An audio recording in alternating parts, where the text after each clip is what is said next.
Bonjour à tous. Bienvenue à cette exploration fascinante de deux des plus grandes religions monothéistes du monde. Aujourd'hui, nous allons explorer ensemble deux grandes religions du monde, le christianisme et l'islam. Ces deux religions ont des millions de fidèles à travers le globe.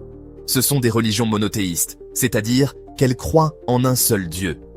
Le christianisme et l'islam partagent cette croyance fondamentale, bien qu'ils aient des pratiques et des traditions distinctes. Elles partagent des racines communes, s'inspirant de la tradition d'Abraham. Abraham est une figure centrale dans les deux religions, considérée comme un patriarche et un prophète. Malgré ces points communs, elles présentent des différences notables. Par exemple, les pratiques de culte et les rituels varient considérablement entre les deux religions. Le christianisme est né au 1er siècle en Palestine. Cette région, riche en histoire, a vu naître de nombreuses traditions religieuses. Il est fondé sur la vie et les enseignements de Jésus de Nazareth, considéré comme le Messie par les chrétiens. Les enseignements de Jésus ont profondément influencé la culture et la spiritualité occidentale. L'islam, quant à lui, est apparu au 7e siècle en Arabie.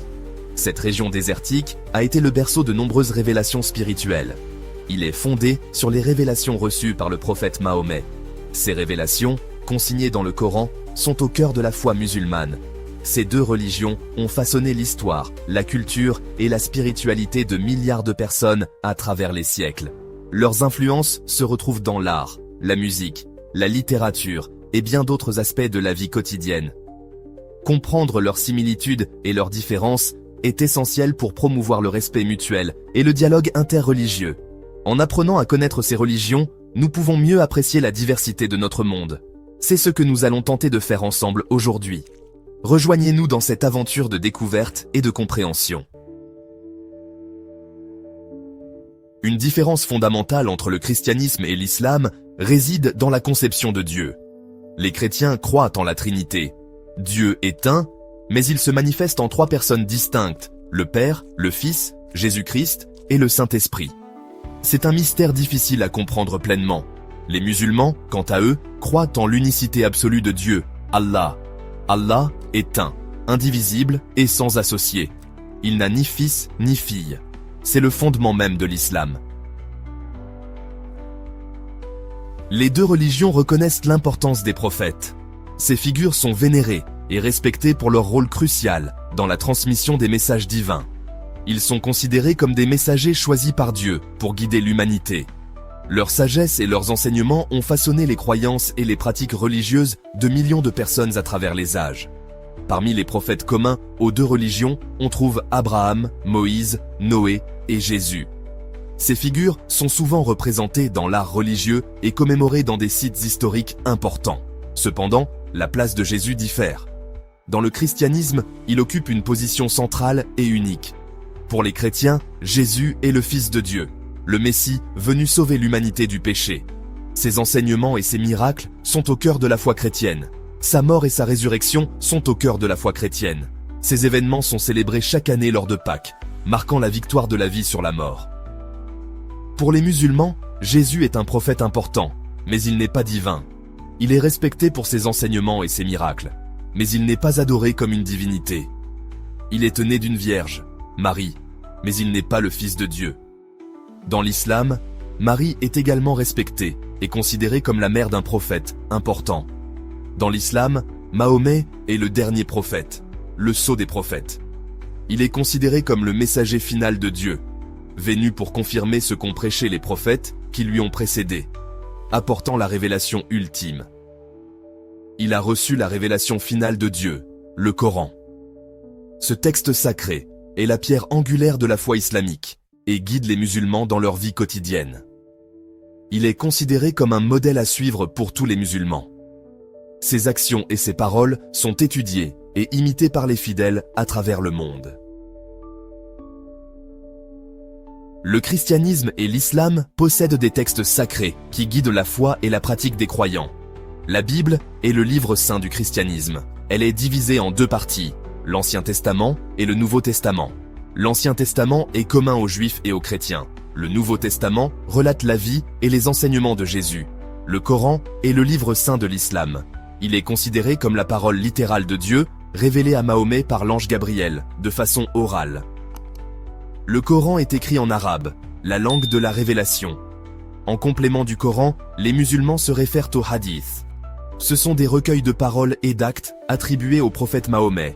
Ils constituent une source importante de la loi islamique. Pratiques et piliers de la foi. Les pratiques religieuses varient également entre le christianisme et l'islam. Les chrétiens se rassemblent le dimanche pour célébrer la messe. Ils participent à des sacrements, comme le baptême et l'Eucharistie. Ils prient, lisent la Bible et s'engagent dans des actions caritatives. L'islam repose sur 5 piliers. La profession de foi, il n'y a de Dieu que Dieu, et Mahomet est son prophète. La prière 5 fois par jour, le jeûne du mois de Ramadan, l'aumône et le pèlerinage à la Mecque une fois dans sa vie, si on en a les moyens. Le chemin du salut, grâce et soumission. La question du salut est centrale dans les deux religions. Pour les chrétiens, le salut est un don gratuit de Dieu, accordé par la foi en Jésus-Christ. Jésus, par sa mort sur la croix, a expié les péchés de l'humanité. La foi en lui permet d'obtenir le pardon et la vie éternelle. Pour les musulmans, le salut s'obtient par la soumission à la volonté de Dieu, Allah. Il faut croire en Allah, accomplir les bonnes actions et se repentir de ses péchés. Le jour du jugement, Allah jugera chaque individu en fonction de ses actes. Figures, emblématiques et modèles. Outre les prophètes, le christianisme et l'islam vénèrent des figures importantes qui ont marqué leur histoire et leur spiritualité.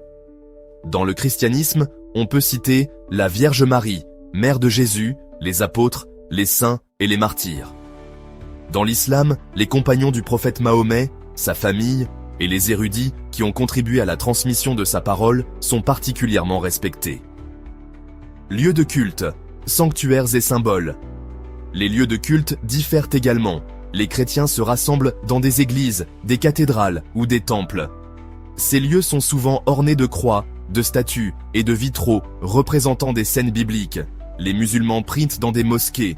Ces édifices se caractérisent par leurs minarets, d'où le muezzin appelle à la prière, et leurs salles de prière orientées vers la Mecque. Jérusalem est une ville sainte pour les 3 religions monothéistes, le judaïsme, le christianisme et l'islam. Pour les chrétiens, elle abrite le Saint-Sépulcre, lieu de la crucifixion et de la résurrection de Jésus. Pour les musulmans, la mosquée Al-Aqsa, située sur l'esplanade des mosquées, est le 3e lieu saint de l'islam. L'art sacré. Représentation et interdiction. Dans cette section, nous explorerons comment différentes religions abordent la question de la représentation dans l'art sacré et les interdictions qui en découlent. L'art sacré est un autre domaine où l'on observe des différences notables.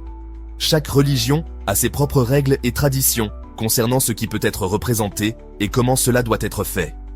Le christianisme, par exemple, a développé une riche tradition iconographique. Les icônes, les fresques et les peintures murales sont des éléments essentiels de l'art chrétien, servant à éduquer et à inspirer les fidèles. Peintures, sculptures, mosaïques et vitraux représentent des scènes bibliques, des saints et des personnages importants de la foi chrétienne. Ces œuvres d'art sont souvent utilisées pour raconter des histoires bibliques et pour glorifier Dieu.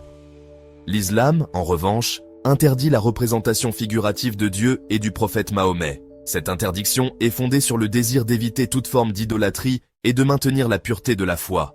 Cette interdiction vise à éviter toute forme d'idolâtrie. En conséquence, l'art islamique a évolué pour se concentrer sur d'autres formes d'expression artistique. L'art islamique s'est donc développé autour de la calligraphie arabe, des motifs géométriques et floraux. Ces éléments sont devenus des caractéristiques distinctives de l'art islamique, reflétant la beauté et la complexité de la création divine sans recourir à des représentations figuratives. En conclusion, le christianisme et l'islam sont 2 religions riches et complexes qui partagent des racines communes, mais présentent des différences significatives. Ces différences se manifestent clairement dans leurs approches respectives de l'art sacré. Comprendre ces différences est essentiel pour favoriser le respect mutuel, le dialogue interreligieux et la coexistence pacifique. En reconnaissant et en respectant les traditions artistiques de chaque religion, nous pouvons mieux apprécier la diversité de notre patrimoine culturel mondial. C'est en apprenant à nous connaître les uns les autres que nous pourrons construire un monde plus juste et plus harmonieux. La compréhension et l'appréciation des différentes traditions artistiques peuvent jouer un rôle clé dans la promotion de la paix et de l'unité. Dites-nous dans les commentaires ce que vous pensez de ces différences. Si vous avez apprécié cette vidéo, n'oubliez non pas de nous laisser un like et de vous abonner à notre chaîne pour ne pas manquer nos prochaines vidéos.